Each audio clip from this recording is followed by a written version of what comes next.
Dear boys and girls, we are doing CSS paper 2019. पहले हम 2020 का पेपर कर चुके हैं और फिर इन ऑर्डर हम करेंगे 2019 का पेपर। तो इसमें जो हम सबसे पहले करेंगे वो है क्वेश्चन नंबर 4, क्वेश्चन नंबर 5 और उसका बी पार्ट और फिर 6 और 7। उसके बाद फिर हम करेंगे कॉम्प्रीहेंशन, प्रेसी एक्सेट्रा एक्सेट्रा। तो सबसे पहले जो बहुत इम्पोर्टेंट क्वेश्चन है CSS के वो हम शुरू करेंगे। तो पहला क्वेश्चन हमारा है पेपर CSS का पेपर क्वेश्चन नंबर 4। यह है correction of error, correct only 5 of the following. ठीक हो गया। इसका पहला है, मैं आपको समझाता जाऊंगा ग्रामेटिकली इसमें मसला क्या है। ठीक है। पहला है ही enjoyed ड्यूरिंग द हॉलीडेज़। ये गलत है। ठीक है। इसका सही होगा जब हम enjoyed वर्ब आएगा तो उसके साथ उसका रिफ्लेक्सिव प्रोनाउन आना ज़रूरी हो जाता है। तो ये इस तरह होगा, ही enjoyed himself during the holidays. ठीक है। तो इस तरह ये हम ठीक करेंगे। चले अब हम अगला करते हैं। None of the boys had learn their lesson. None of the boys had learned their lesson. Is that clear? अब इसमें मसला क्या है? इसमें मसला ये है कि नन जो है सबसे पहले हमने देखना ये होता है कि इसमें सब्जेक्ट कहाँ पर है। अगर हमें पता चल जाए जो सब्जेक्ट है तो फिर हमारे लिए इसको करना बड़ा आसान हो जाता है, क्योंकि subject is followed by object. अब इसमें सब्जेक्ट जो है नन है, तो नन इज अ सिंगुलर। अगर ये सिंगुलर है तो इसका ऑब्जेक्टिव जो केस है वो सिंगुलर बनेगा। यानी किस तरह मैं करता हूँ, none of the boys had learned his lesson. ठीक है। देयर इज़ अ प्लूरल और नन जो है ये सब्जेक्ट है, ये सिंगुलर है। अगर ये सिंगुलर है तो इसका ऑब्जेक्टिव केस जो है वो सिंगुलर ही में रहेगा। यानी I would like to repeat once again, none of the boys had learned his lesson. Is that clear? और अगला है number 3, he is abusing the money of his father. Is that clear? He is abusing the money of his father. ठीक है। तो he is wasting the money of his father, ये होगा he is wasting the money of his father. ये abusing जो है ये context में गलत है। इसका जो सही होगा, he is wasting the money of his father. और अगला है number 4, I regret at the delay. इसमें जो प्रपोजिशन है उसकी हमें ज़रूरत नहीं है, तो हम इसको इस तरह कहेंगे, आई रिग्रेट द डिले। ठीक है। तो चले फिर हम अगला करते हैं। अगला है I could not help but loaf. ठीक हो गया। तो ये इसका ऑब्जेक्टिव केस जो है वो गलत है। इसका ऑब्जेक्टिव केस जो है वो गलत है, वो सही नहीं है। तो इसका ऑब्जेक्टिव केस हम इसको चेंज करेंगे, I could not help laughing. I could not help laughing, ये ऑब्जेक्टिव केस है। तो ऑब्जेक्ट में लॉफ नहीं आएगा, बट लॉफ नहीं आएगा, तो हम इसको इस तरह करेंगे क्योंकि ये ऑब्जेक्टिव केस है और इसको हम उसी के मुताबिक चेंज करेंगे, यानी I could not help laughing. और अगला है, ये ज़्यादातर स्टूडेंट ने इसको गलत किया। मैं आपको बता दूँ कि क्या मसला है। ये पहले मैं गलत पढ़ता हूँ, I always have and always shall be your friend. ठीक हो गया। I always have and always shall be your friend, तो भाई ये गलत है। इसका सही ये होगा, यानी ये प्रेजेंट परफेक्ट कंटिन्यू टेंस है, तो ये होगा आई हैव बिन और उसके बाद फ्यूचर है, I have been and always shall be your friend, and always shall be your friend. Is that clear? और अगला जो अगला हम करेंगे वो ये है, I was out walking when I saw the new moon in the garden. ठीक हो गया।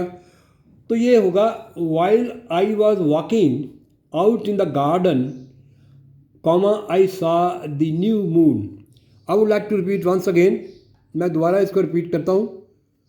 तो ये होगा, I was out while I was out walking when I saw the new moon in the garden. तो ये सही होगा, while I was walking out in the garden comma I saw the new moon. और अगला है he cried as if he was mad. ये contrary to fact है, as if जब आएगा तो ये कंटेरी टू फैक्ट होगा, यानी हकीकत से उलट। जैसा हम ये कहते हैं काश वो अमीर होता, तो अमीर तो नहीं है ना, तो ये कंटेरी टू फैक्ट जब होगा तो उसके लिए आई ही के साथ वर का इस्तेमाल होगा। He cried as if he were mad. तो चलें फिर हम अगला करते हैं पंक्चुएशन।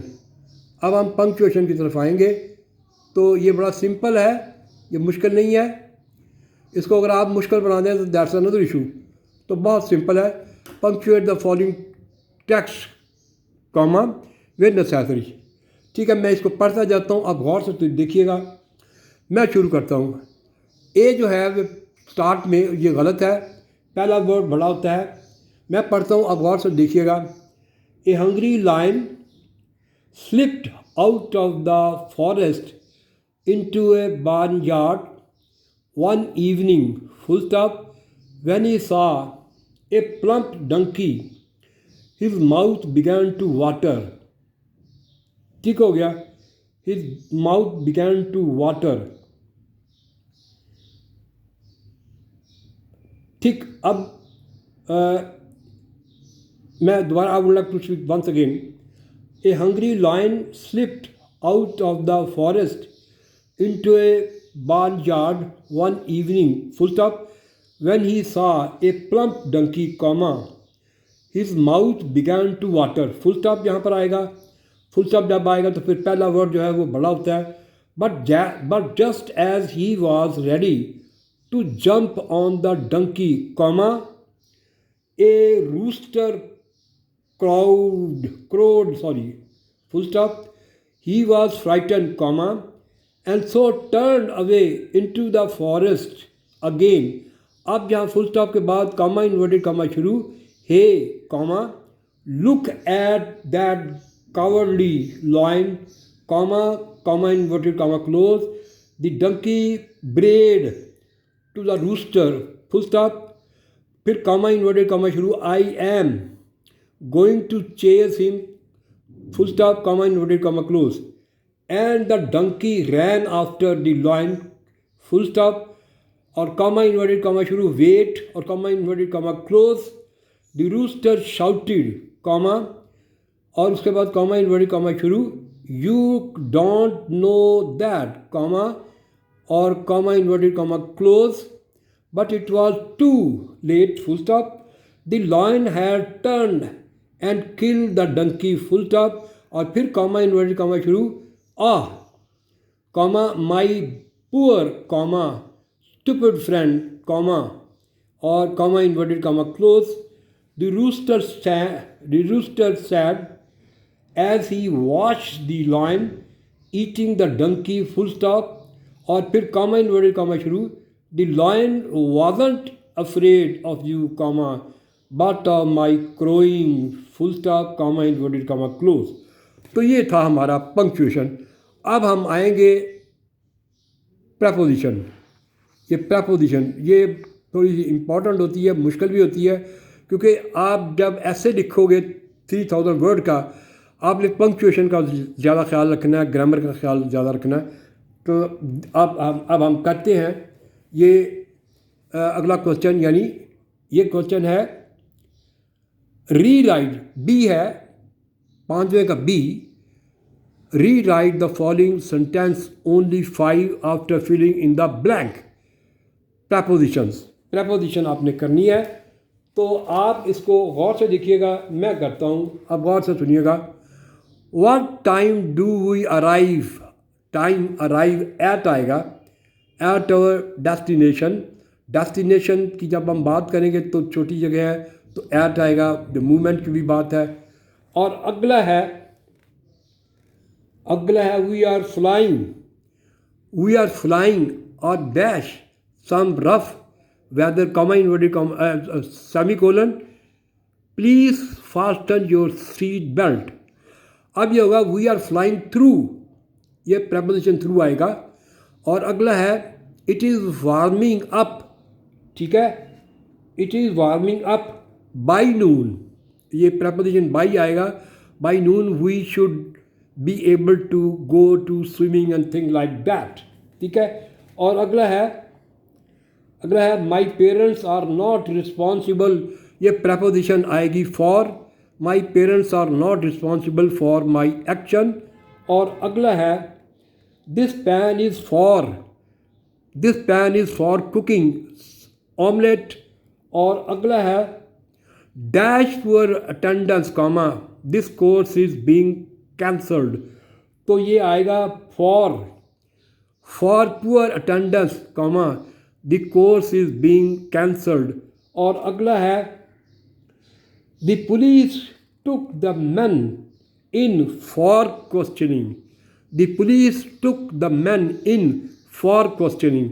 और आखिरी है the women you gave the book dash is my ऑन्ट, the women you gave the book before is my ऑन्ट, ये प्रपोजिशन बिफोर आएगी। तो चले हम अगला करते हैं, सीक्वेंस में हम करते जाते हैं। और अगला है use only 5 of the following sentences which illustrate there meaning. और ये पहला है, इसमें है 1 2 3 4 5 6 7 8 है। टू कास्ट पर बिफोर स्वाइन, ये है टू कास्ट पर बिफोर स्वाइन, यानी कोई बहुत ही वैल्यूएबल चीज़ हो तो हम एक आम आदमी, एक वो आदमी जो कुछ जानता नहीं उसके सामने हम अच्छाई बयान करने की कोशिश करें, या हम इसको इस तरह भी कह सकते हैं offer valuable thing to people who do not understand their value, यानी जो इस किसी चीज़ की वैल्यू को समझते नहीं है हम उनके सामने उसकी अहमियत जताएं, तो ये गलत है। अब हम इसको करेंगे असद, इसको फ़िक्रों में इस्तेमाल करेंगे। ये याद रखिएगा जब आप फ़िक्रों में इस्तेमाल करेंगे तो आपने एक फुल कंप्लीट क्लॉज होनी चाहिए। अगर आप कंप्लीट क्लॉज लिखने में कामयाब हैं तो फिर आपका ये आपने देखना ये आपकी क्लॉज है, सब्जेक्ट है, ऑब्जेक्ट है, प्रेडिकेट है, वगैरह वगैरह। तो चलिए हम करते हैं। Asad took his friends to the art gallery comma but it was casting pearls before swine, यानी वो आर्ट गैलरी में उसको ले तो गया लेकिन उसको आर्ट गैलरी के बारे में पता ही नहीं था, इसलिए ये यूजलेस था उसके लिए। तो अगला है to step into one's shoe, ये to step into the one's shoe, यानी एक मिसाल के तौर पर एक डायरेक्टर है, वो जॉब छोड़ गया तो उसके बाद जो आएगा वो उसकी जगह संभाल लेगा, ठीक है। तो ये होगा to step into one's shoe, to continue a job और the work that somebody else has started, ठीक हो गया। तो चलें हम इसको करते हैं। When the chairman retires comma the vice chancellor, the vice chairman या चांसलर भी कह सकते हो, was step into his shoe. और अगला है stuff and nonsense, stuff and nonsense, बेवकूफ़ी जैसी बातें, ठीक है, ठीक है। तो ये हुआ अटर फुलिशनेस और रबिश और थिंग लाइक दैट। ये अब हम इसको फिक्रों में इस्तेमाल करेंगे। The rising rate of the employment and rosy picture of economy, imaginary और so called picture of economy comma drawn by finance minister comma was all stuff and nonsense, ये सब अहम पाना बातें हैं। तो ये बात वो कहना चाह रहा है। और फिर अगला हम करेंगे, अगला है ए वाइल्ड गूज चेज, ए वाइल्ड गूज चेज, ठीक है। ये यानी कि फजूल कोशिश, या इसको हम इस तरह भी कह सकते हैं a search for the truth that is impossible for you to find out that does not exist that makes you waste a lot of time, यानी कोशिश ला हासिल, ऐसी कोशिश जिसका कोई फ़ायदा ना हो। तो हम इसको इस्तेमाल करेंगे फ़िक्रों में। The police department had been sent on a wild goose chase, और अगला है to be ill at ease, अगला है to be ill at ease, ठीक है। तो ये होगा फीलिंग अनकंफर्टेबल और एम्बैरस्ड, यानी कि आप जब आप कोई चीज़ करते हैं तो आप परेशान हो जाते हैं, एम्बैरस फील करते हैं और अनकंफर्टेबल नहीं होते, तो it mean to be ill at ease. He always felt shy and ill at ease at parties, यानी जो कॉम्प्लेक्स के लोग होते हैं वो जब किसी पार्टी में जाते हैं तो वो शाई फील करते हैं, ठीक हो गया। तो चले हम अगला करते हैं, सिट ऑन द फेंस, यानी किसी की ना इधर की ना उधर की साइड ना लेना, या हम इसको इस तरह भी कह सकते हैं to avoid saying which side of an argument you support, मतलब बात की समझ नहीं आती कि वो क्या कहना चाहते हैं, क्या करना चाहते हैं। He tend to sit on the fence at official meeting, और अगला है इन ए जफी, बहुत जल्दी से, very soon a movement, I will be with you in a jiffy. और अगला है to preen oneself, to preen oneself, ये अब मुश्किल आपके लिए तो है लेकिन इतना मुश्किल नहीं है, इतना अगर आप थोड़ा सा गौर करेंगे तो इसका आंसर आपको वहीं से मिल जाएगा। यानी टू प्रीन वन सेल्फ, अपने आप को बनाना संवारना और ये समझना कि मैं पता नहीं क्या हूँ, तो दिस इज़ द मीनिंग। तो हम इसको इस तरह भी कह सकते हैं to spend a lot of time making yourself look attractive and then admiring your appearance, तो ये यूजलेस एफर्ट होगी। Will you stop preening yourself in front of the mirror, in front of the mirror. और अब है translation, ये जो सबसे अहम बात है ये वो है ट्रांसलेशन, ठीक है। तो चले हम करते हैं, पाकिस्तान अफ़गानिस्तान में अमन के लिए पुरअज़्म है। हम पहले इसको इस तरह करते हैं, पूरा भी कर सकते हैं क्योंकि जो है ये कोऑर्डिनेटर है, अगर आप कोऑर्डिनेटर लगाना चाहते हैं तो वो लगा लें, लेकिन अगर यहाँ फुल स्टॉप देना चाहते हैं फुल स्टॉप दे। दो ऑप्शन है आपकी, पहली ऑप्शन है या तो आप फुल स्टॉप दे दें, अगर आप फुल स्टॉप नहीं देना चाहते तो आप कोऑर्डिनेटर ले आएँ, तो दोनों बातें ठीक है। पाकिस्तान अफ़गानिस्तान में अमन के लिए पुरअज़्म है। Pakistan is determined to restore peace in Afghanistan, ठीक है। अब आप कहते हैं जी मैंने कोऑर्डिनेटर से करना है, तो चले हम उसको करते हैं क्योंकि अफ़गानिस्तान में अमन पाकिस्तान के लिए इंतहाई अहम है। As it is of great importance to Pakistan, ये पाकिस्तान के लिए बहुत ही अहम है। और हम अगला करेंगे तारीख़ी, ये देखिएगा तारीख़ी तनाज़र में देखा जाए, लुकिंग हिस्टोरिकली कॉमा, ठीक है, पाकिस्तान और अफ़गानिस्तान कॉमा, ठीक है, देखा जाए तो पाकिस्तान और अफ़गानिस्तान पड़ोसी ब्रदर मुल्क होने के नाते तारीख़ी सकाफ़ती लसानी रिश्तों में जुड़े हुए हैं। अब हम इसको करते हैं, looking historically comma Pakistan Afghanistan comma being आएगा, being sisterly Islamic countries comma are knitted in the historical आएगा, historical cultural and in lingual ties, ठीक हो गया। और अगला है ये जुड़े हुए हैं, ठीक है, ये रिश्ते अटूट हैं। These ties are integral and both the countries depend on each other. ये रिश्ते अटूट हैं, दोनों का इन्हिसार एक दूसरे पर है और ये दोनों अलग अलग रह भी नहीं सकते, ठीक हो गया। मैं करता हूँ, These ties are integral and both the countries depend on each other and cannot survive separately. अलग-अलग नहीं ये रह सकते। और अगला है पाकिस्तान का मौक़िफ़ रोज़ अव्वल से यही रहा कि अफ़गान मसले का सियासी हल निकाला जाए। ठीक है। This has always been Pakistan stand that the solution of Afghan problem should be political, ठीक है।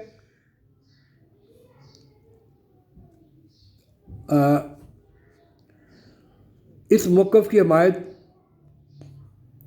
चीन भी करता है। इस मौक़िफ़ even China support this stance कहते हैं मौक़िफ़, और पाकिस्तान इन दिस रिगार्ड, इस नुक्ता निगाह से पाकिस्तान का ये ठीक हो गया। इस मौक़िफ़ की हमायत चीन भी करता है। इस ज़मन में चीन ने कहा कि अफ़गान तनाज़ा का अफ़गान क़यादत में होने वाले मुज़ाकरात ही हल मुमकिन है, ठीक है। China has said that Afghan conflict could be resolve through peace dialogue under Afghan leadership, ठीक हो गया। पाकिस्तान और चीन स्ट्रेटजिक